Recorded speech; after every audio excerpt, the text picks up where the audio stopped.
जैसे कुचल गए हो तुम वैसे कुचल गए हैं हम, फिर जैसे निकल गए हो तुम वैसे निकल गए हैं हम।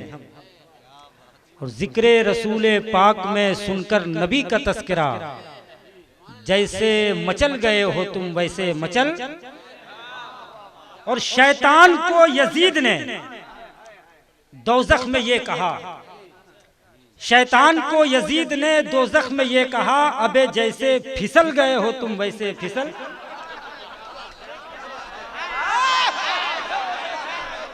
मैंने अरे असल में मैं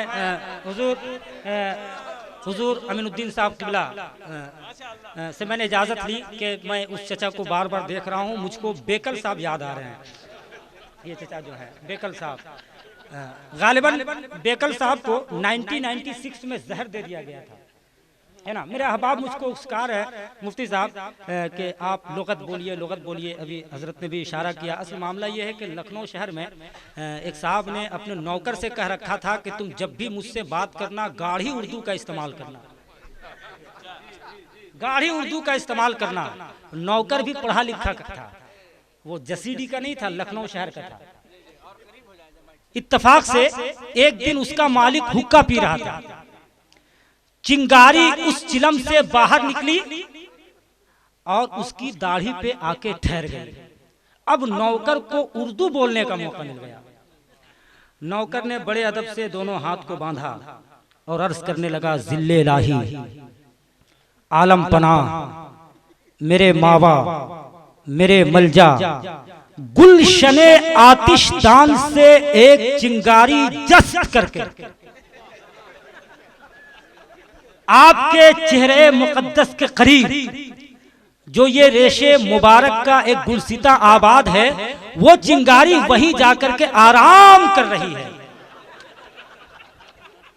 अगर आप इजाजत दें तो चिंगारी की इस हरकते बेजा पे उसके वजूद को हमेशा हमेशा के लिए हम खाकिस्तर कर दें। इतनी गाढ़ी उर्दू का इस्तेमाल किया कि तब तक सन्नाटा हो गया।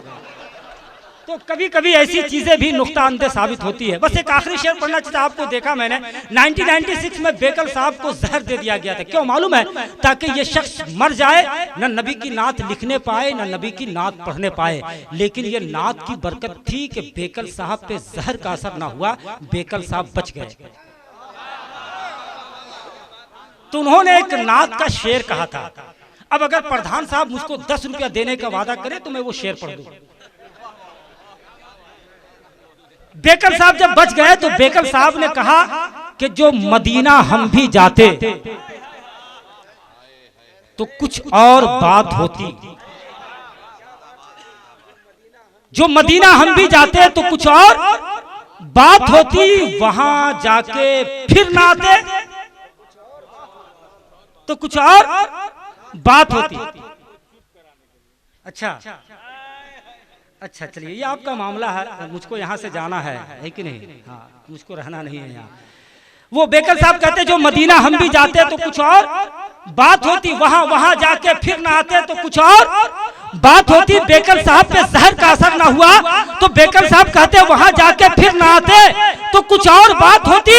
और मुझे जहर देने वाले बड़े कम नजर है आका, मुझे जहर देने वाले बड़े कम नजर है आका, तेरे नाम पे पिलाते तो कुछ और। क्या बात है, जिंदाबाद जिंदाबाद।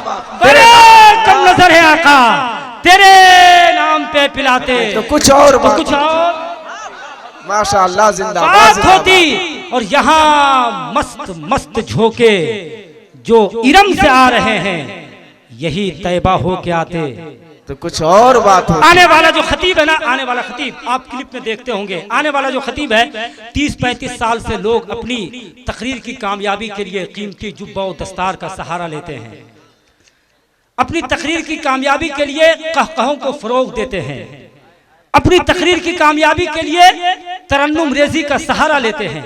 लेकिन आने वाली जो जात है वो अपनी तकरीर की कामयाबी के लिए सिर्फ और सिर्फ हदीस रसूल का सहारा लेता है। सुभान अल्लाह।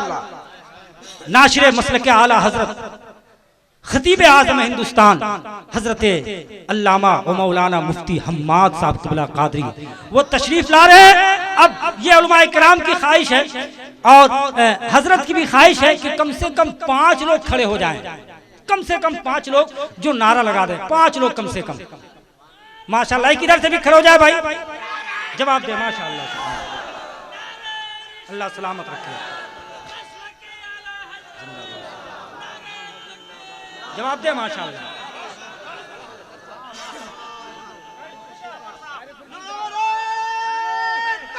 अल्लाहु अकबर, या रसूलल्लाह,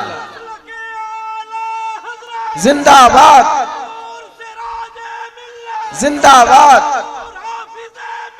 जिंदाबाद जिंदाबाद जिंदाबाद जिंदाबाद, अल्लाहु अकबर, माशाल्लाह माशाल्लाह। हज़रात, मैं दुआ करता हूँ अल्लाह इस ज़मीन को, ज़मीन वालों को सलामत रखे। अब हज़रात, मैं नारा लगाता हूँ, पता नहीं फिर मेरी मुलाकात आपकी हो या ना हो। दुआ करें कल मैदान महशर में आपसे मुलाकात हो जाए। आइए ज़रा सा हाथों को उठा लें आप। नारे तकबीर, नारे रिसालत, नारे रिसालत, जश्न दस्तार आलमियत, मसलके आला हजरत, फैजाने आला हजरत, मुहाफिजाने मसलके आला हजरत, मदरसा गरीब नवाज, बानिए मदरसा, सदर मदरसा, असातिज़ाए किराम, हुजूर मुफ्ती हम्माद साहब क़िबला, मेरे लिबास पे जो कहे लगाता था, मेरे लिबास पे जो कहे लगाता था, मैं उसके ताज की कीमत लगा के जाता हूँ। ये देखना है समंदर पे क्या गुजरता है, मैं अपनी प्यास का किस्सा सुना के जाता हूँ।